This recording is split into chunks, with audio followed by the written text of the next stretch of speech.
Glenda Hoon-Russell here, creator of The Status Quo.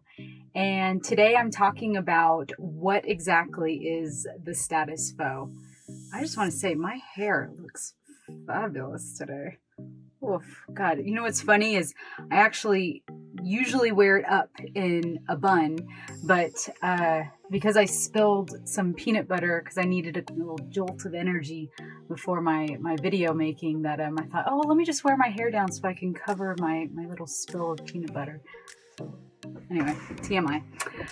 But so the status quo. So here's what I call it. We've all heard of the status quo, right? Like where it's the constant or the current affairs, the current state of affairs in society. And so really intrigued me about that was that I don't agree with the current state of our society and how we as a people are pressured to live these lives that are basically, we basically check off these boxes, right? That you graduate from college, you get a job, you buy a big house, you start a big family, you buy a car, you buy a bigger house to fit that family, and then you start throwing in lots of stuff, and the more money you make, the more stuff you buy, and this whole timeline goes on and on until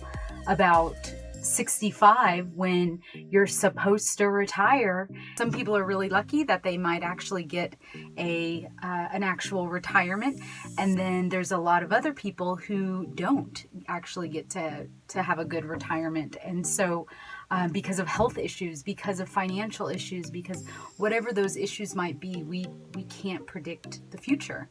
And so I just want to say, F all of that, right? That why are we waiting until we're 65 years old to start living?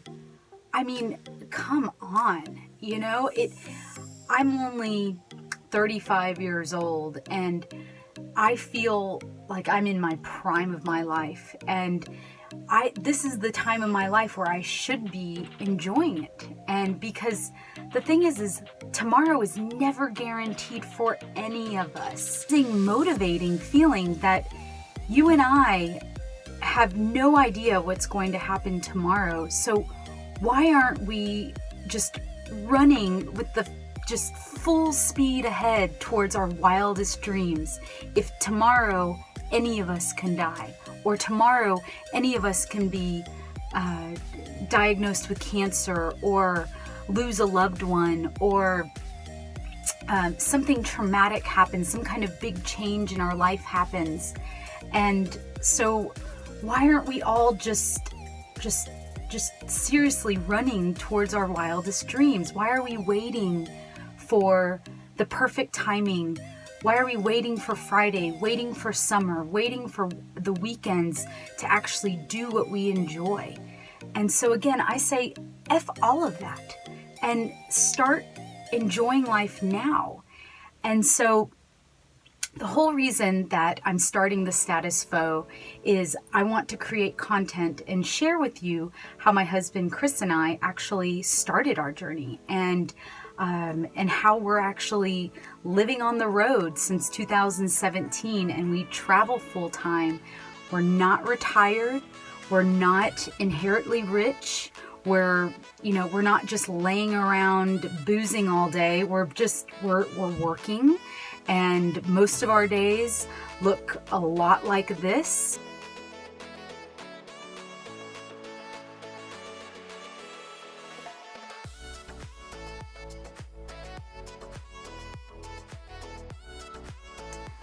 And then on the weekends and on some of the afternoons, our life actually gets to look a little like this.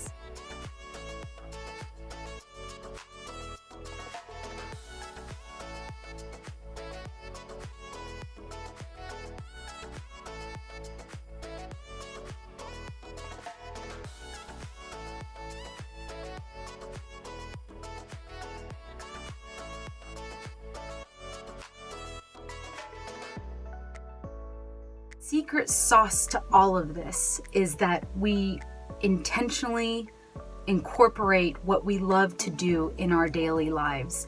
And that is so much harder said than done, because I have to constantly remind myself, and Kris and I have to constantly remind each other as a couple, that we have to incorporate these things into our lives daily.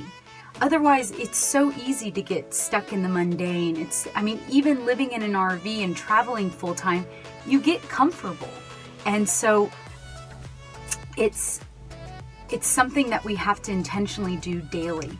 And so with the status quo, I'm so excited to share how we started to live this life. And so, through reflection and thinking like, okay, well, how can I make this as simple as possible to communicate what we've done to people that want to learn how to do this, how to travel full time, how to travel more. You might not want to travel more, but you might not want to travel full time, but you might want to go live in Costa Rica for a month, or you might want to go teach English as a second language in another country, or you just might want to take a few more vacations. Statistically, I remember reading somewhere, and I don't know, I'll have to look back at where I actually read this, but that most people do not take the allotted 2 to 3 weeks vacation that their employer gives them. Isn't that insane? When I worked at a corporate company, I didn't take those vacations because, one, I was scared to death that I was going to get so behind that I would never take those vacations. What the hell, guys? We have these vacations, we're not taking them, and we're all miserable on top of that. So again, it's all about incorporating the bits of happiness into your daily life and starting to plan and live intentionally. And so going back to those 3 pillars, or 3 steps, I haven't really decided how I'm gonna do this, but the 3 cornerstones of how of what I want to help you guys with. It's the first one, financial independence. Managing your money, controlling your money is one of the biggest freedoms that I can ever encourage anyone to do. And once you get a hold and control of your money and managing it well, then you'll have the freedom to invest in to do the opportunities that you want to do, whether it's selling your home and buying an RV, whether it's having a little beach hut, out in Bali, or whatever it might be.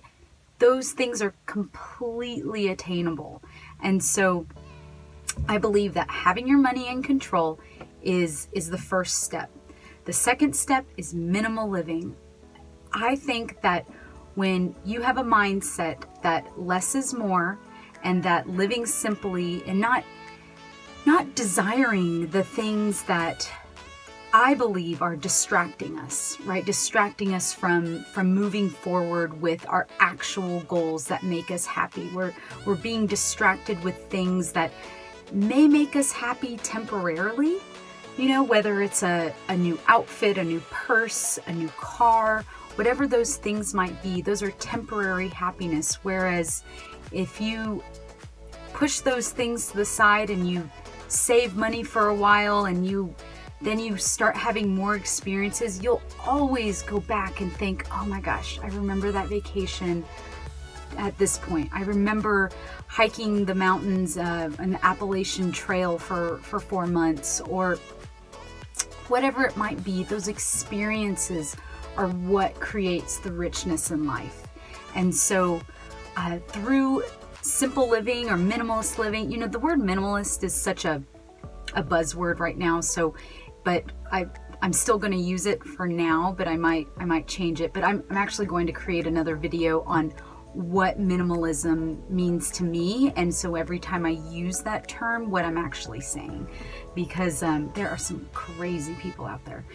But so simple living. And then the third one is mindset. So just with the things in our life, I believe that all of us have mental clutter that's keeping us from pursuing our dreams, or thoughts that are limiting beliefs, or whatever it might be. But there are, just like with the physical things, there are mental things that you have to clear out that clutter, clear out those distractions, so you have the freedom to do the things that you want and to create the life that you actually want to live, not what society wants to live. And so that's what the status quo is all about, creating a life and not just a living. All right, and subscribe, support me as much as you can, and thanks so much for checking this out. Okay.